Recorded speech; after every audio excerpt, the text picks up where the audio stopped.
तो कमजोर होते पाकिस्तान के बाद अब हिंदुस्तान की बढ़ती ताकत की। देखिए, एक तरफ तो ताकत लगातार हिंदुस्तान की बढ़ रही है, तो वहीं दूसरी तरफ धर्म के नाम पर सियासत जा रही है।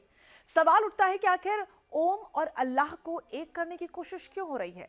आखिर मजहब की परिभाषा बदलने की साजिश क्यों चल रही है? क्या एकता के नाम पर सनातन के खिलाफ षड्यंत्र चल रहा है? ये सवाल जमीयत उलेमाए हिंद के अधिवेशन में मौलाना अरशद मदनी के बयान के बाद उठ रहे हैं। क्या कहा मदनी ने, उनके बयान की आलोचना क्यों हो रही है, वो इस रिपोर्ट में दिखाते हैं।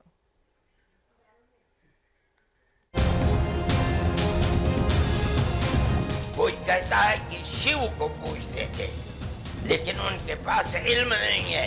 बहुत कम लोग ये बताते हैं कि मनु कुछ नहीं था दुनिया में, वो ओम को पूजते थे। आपने जो बात कही है मैं सहमत नहीं हूँ और मेरे सारे सर्वधर्म के संत कोई इससे सहमत नहीं है।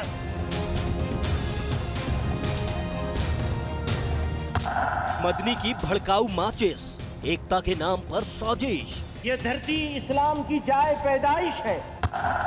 मनु पर मदनी का तंज, संतों ने छोड़ दिया मंच।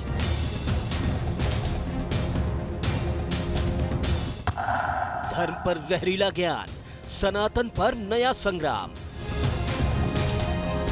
धर्म के ठेकेदारों का अलग फलसफा है। यहाँ नफा और नुकसान की ही गणित लगती है।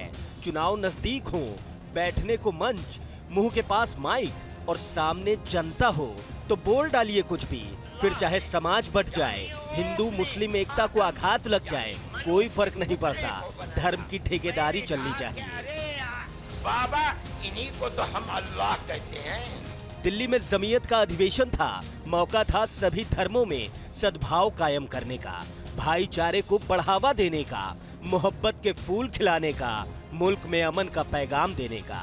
लेकिन जमीयत उलेमाए हिंद के अध्यक्ष मौलाना अरशद मदनी ने मजहब की परिभाषा को ऐसा मरोड़ा कि बवाल हो गया।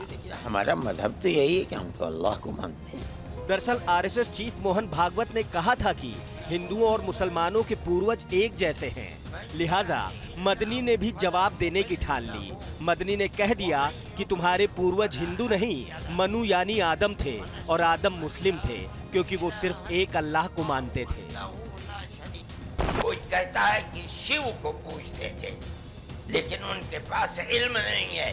बहुत कम लोग ये बताते हैं कि मनु कुछ नहीं था दुनिया में, वो ओम को पूजते थे। मैंने कहा ओम कौन है?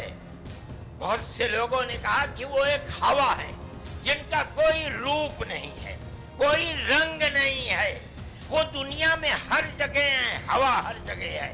उन्होंने आसमान बनाया, उन्होंने जमीन। मैंने कहा कि अरे बाबा, इन्हीं को तो हम अल्लाह कहते हैं। मजहबी श्रेष्ठता के यही विचार हैं जो हिंदुस्तान के समाज और सियासत में भूचाल लाते रहे हैं। मदनी के बयान का मतलब सनातन का अपमान नहीं तो क्या है। इस अपमान के खिलाफ मंच पर बगावत का बिगुल बजा दिया गया। मंच पर मौजूद मुनि, संत और दूसरे धर्म के प्रतिनिधियों ने हाथ खड़ा कर मदनी और जमीयत के आयोजन से खुद को अलग कर लिया। जैन धर्म की तरफ से शांति का संदेश देने पहुंचे जैनाचार्य लोकेश मुनि ने मदनी की मनु आदम अल्लाह वाली परिभाषा को सिरे से खारिज कर दिया और जमीयत के इल्जास में खलबली मच गई। आपने जो बात कही है मैं सहमत नहीं हूँ और मेरे सारे सर्वधर्म के संत कोई इससे सहमत नहीं है।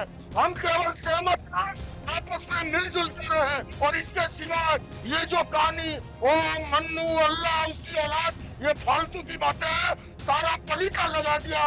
ये जितनी कहानी सुनाई है अल्लाह मन्नू ये वो, उससे 4 गुना कहानी मैं सुना सकता हूँ। अरशद मदनी के जहरीले बयान पर संत समाज की त्योरियां चढ़ गई हैं। सनातन को छोटा बताकर इस्लाम को शिखर बताने वालों का प्रतिकार शुरू हो गया है। पूरे संसार की एक प्रकार से मजाक का पात्र बनना, ये इन लोगों को शोभा नहीं देता है। इनको थोड़ा अध्ययन करने की आवश्यकता है।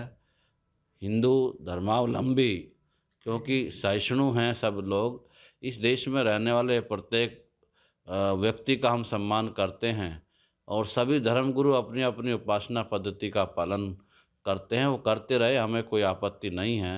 लेकिन जो तथ्य हैं उनको तोड़ मरोड़ कर पेश न किया जाए। दरअसल देश में नफरती माचिस जलाकर सनातन के खिलाफ साजिश करने वालों का ये खेल नया नहीं है। इससे पहले भी अपने मजहब को दूसरे से पुरातन, दूसरों से श्रेष्ठ बताने की कोशिश होती रही है। अरशद मदनी के पहले महमूद मदनी ऐतिहासिक तथ्यों को तोड़ मरोड़ कर पेश कर चुके हैं।